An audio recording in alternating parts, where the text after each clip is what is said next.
Court বলেছে 7 দিনের মধ্যে টেন্টেড টিচার যারা ছিল তাদের লিস্ট পাবলিশ করবে। কারণ একটা কনফিউশন হচ্ছে কে টেন্টেড, কে আনটেন্টেড, কে আনটেন্টেড, আনটেন্টেড, কারা আমাদের মতো টেন্টেড, সিভিআর মতো টেন্টেড, সেই নামগুলোকে পাবলিশ করে দিতে হবে। 10 দিন দেওয়ার পরও আমার হাতে 5 দিন থাকছে। 7 তারিখ থেকে এক্সামিনেশন শুরু হবে, 7 এবং 14, সেই তার সব অ্যারেঞ্জমেন্ট হয়ে আছে। কোর্ট ওদের যে প্রেয়ার যে তুমি স্টে করো সেটা শোনেনি, শিডিউল যা আছে মানে 2 তারিখ পর্যন্ত all untainted teachers can make their applications irrespective of the fact that whether they have got 45% or 50%.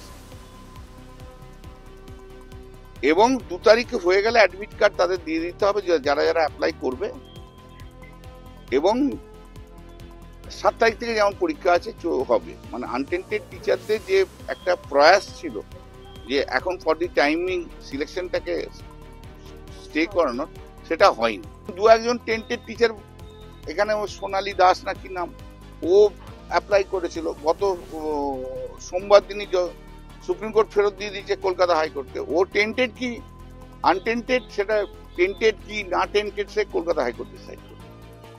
অতএব বেসিক লেভেল যেটা সেটা হচ্ছে 1 নম্বর হচ্ছে 2 তারিখের মধ্যে সমস্ত আনটেন্টেড টিচারদের তাদের অ্যাপ্লাই করতে হবে, এবং 7 তারিখ এবং 14 তারিখে যে পরীক্ষা হওয়ার কথা আছে সেই পরীক্ষা হবে।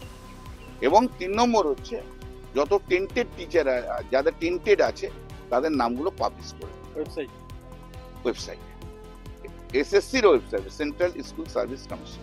যদি কেউ টেন্টেড থাকে, তাদের কোনো বিক্ষোভ থাকে, সে তারা লিগ্যাল রিমেডি নেবে। না না, বলেছেন জজ সাহেব বলেছেন যে এর আগে we are keeping close watch over the matter. 7 দিনের মধ্যে লিস্ট পাবলিশ করতে হবে যারা টেন্টেড ক্যান্ডিডেট। এই দাবিটা তো আমাদের আজকের নয়, এই দাবিটা তো আমরা প্রথম থেকেই বলে আসছি যে টেন্টেড এবং আনটেন্টেডদের লিস্ট সেটা আপনি পাবলিশ করুন। এ নিয়ে বিশাল মারামারি ঝগড়া অনেক কিছুই হয়েছে, কিন্তু তারা করেনি। আজকে 1 সপ্তাহ তারা টাইম পেয়েছে। কিন্তু টেন্টেডদের লিস্ট কোনটা না, যেটা সিবিআই যে রিপোর্ট, সেই সিবিআই রিপোর্টের ভিত্তিতে তৈরি হওয়া যে লিস্ট, সেই লিস্টটা আজকে বিচারপতি কার্যত সেটা স্বীকার করলেন। মানে তিনিও কিন্তু আজকে, যেটা আমরা বারবার কোর্টরুমে বলতে চেয়েছি, সিবিআই রিপোর্টটাকে মেনে নেওয়ার কথা, সিবিআই রিপোর্টের মধ্যে সব কিছু পুঙ্খানুপুঙ্খভাবে তদন্ত আছে, সেটা আজকে সেই সিবিআই রিপোর্টটাকেই তিনি মানলেন। কিন্তু তারপরেও আমাদের চাকরি খাচ্ছেন। মানে এতদিন পর্যন্ত আমরা বিচারপতিদের কাছে এবং রাস্তায় দাঁড়িয়ে যে কথাগুলো বলেছি সেগুলো একটু একটু করে ইমপ্লিমেন্ট করছে বিচার ব্যবস্থা, কিন্তু আমাদের চাকরিটা ফিরিয়ে দিচ্ছে না। সেখানে আমাদের আবার নাকি ফ্রেশ সিলেকশন দিতে হবে। মানে অদ্ভুত ধরনের একটা নক্কারজনক বিষয় ঘটছে, যেটা রাষ্ট্রীয়ভাবে তৈরি করা হচ্ছে এখনো। এবং দেখবেন অদূর ভবিষ্যতে আমাদের এই বক্তব্য যে এতদিন আমরা চিৎকার করে এসেছি, এটাই প্রতিষ্ঠিত হবে। ভারতবর্ষের বিচারকদের প্রতি আমার কোটি কোটি সালাম থাকবে, এটা হওয়া জরুরি।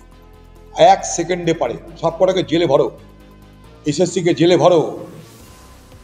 1 খুনি পারে ওরা, পারে মানে 1 খুনি পারে ওরা, সব ওদের কাছে আছে। খালি বাঁদরামি করছে, বাঁদরামি। আর যুবকদের ভবিষ্যতে ছিনিমিনি খেলছে, সব তালিকা আছে।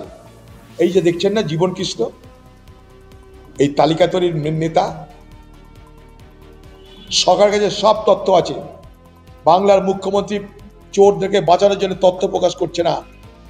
বাংলার মুখ্যমন্ত্রী, আপনি চোরের সাক্ষাৎ হয়েছেন, আপনি চোরের মদতকারী হয়েছেন, তা প্রমাণিত হচ্ছে। আজকে অযোগ্যদের তালিকা প্রকাশ করা জরুরি জরুরি জরুরি বলে আমি দাবি করছি।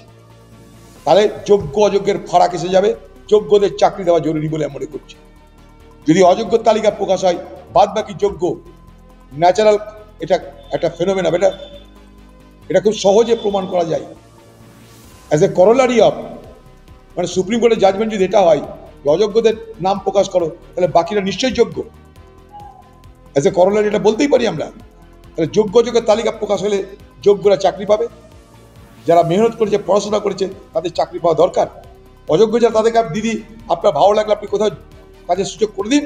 আমার এক্ষেত্রে বক্তব্য, সেদিন 22 সালে মাননীয় অভিজিৎ গাঙ্গুলির অর্ডার, সেটা কার্যত আজকে সুপ্রিম কোর্ট স্ট্যাম্প লাগিয়ে দিল। পরীক্ষা হোক নিয়ম মেনে, 100 পয়েন্ট রোস্টার মেনে, চাকরি হোক, এই দাবি তো আমাদের দীর্ঘদিনের আছে। চাকরি দিতে চান না মুখ্যমন্ত্রী মমতা ব্যানার্জি, তার সরকার।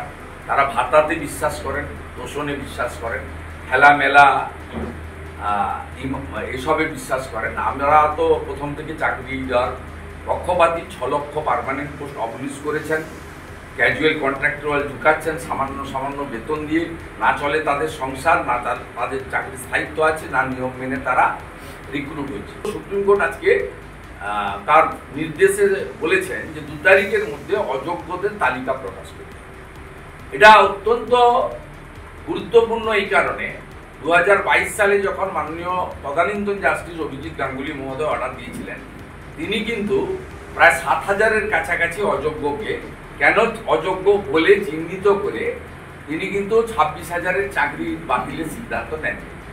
কিন্তু এই মুখ্যমন্ত্রী তার দম্ভ, উদ্ধত্ত, অহংকার এবং তার ভাইপোর নেতৃত্বে যেহেতু টাকা তোলা হয়েছে, টাকার বিনিময়ে যেহেতু চাকরিগুলো হয়েছে, অধিকাংশ চাকরি হয়েছে, আর কিছু তৃণমূলের নেতাদের আত্মীয় স্বজন পেয়েছেন, এই বিষয়ে তারা রাজ্যের তৃণমূল কংগ্রেস সরকার অযোগ্যদের চাকরি দিতে পারেন না, এটা তাদের গোঁ ছিল। তাই আজকে 22 সাল থেকে 25 সালের শেষ অবধি তারা টেনে নিয়ে গেছেন। ডিসেম্বর মাস পর্যন্ত এতে চাকরি আছে। ডিসেম্বরের মধ্যে রিক্রুটমেন্ট কমপ্লিট করতে হবে। 31 ডিসেম্বরের পরে আর কারোরই পুরনো যারা আছেন শিক্ষক শিক্ষাকর্মী, যা সুপ্রিম কোর্টের নির্দেশ, সেটা আমি শুধু উল্লেখ করছি। দেখুন, এটা সম্পূর্ণ সর্বোচ্চ আদালতের বক্তব্য এবং প্রশাসনিক, ফলে এই মুহূর্তে এই নিয়ে দলের তরফে কোনো কথা বলবো না। সুপ্রিম কোর্ট যা বলেছেন, এসএসসি এবং সংশ্লিষ্ট যারা কর্তা রয়েছেন, তাদের যারা আইনজীবীরা রয়েছেন, এই বিষয়টা তারা দেখছেন।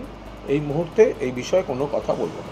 দেখুন, এটা তো সর্বোচ্চ আদালত বলছেন, ফলে সর্বোচ্চ আদালতের যে বক্তব্য, তো সে বিষয়ে এই মুহূর্তে কোনো মন্তব্যই নেই। এটা একটা মামলার পরিপ্রেক্ষিতে, ফলে সেখানে এসএসসি, তাদের আইনজীবীরা বা সংশ্লিষ্ট যারা রয়েছেন প্রশাসনিক বিষয়, ফলে বিষয়টা তারা দেখছেন। এই মুহূর্তে এই বিষয়ে কোনো মন্তব্য করব না। ফলো করুন সংবাদ প্রতিদিন ডিজিটাল।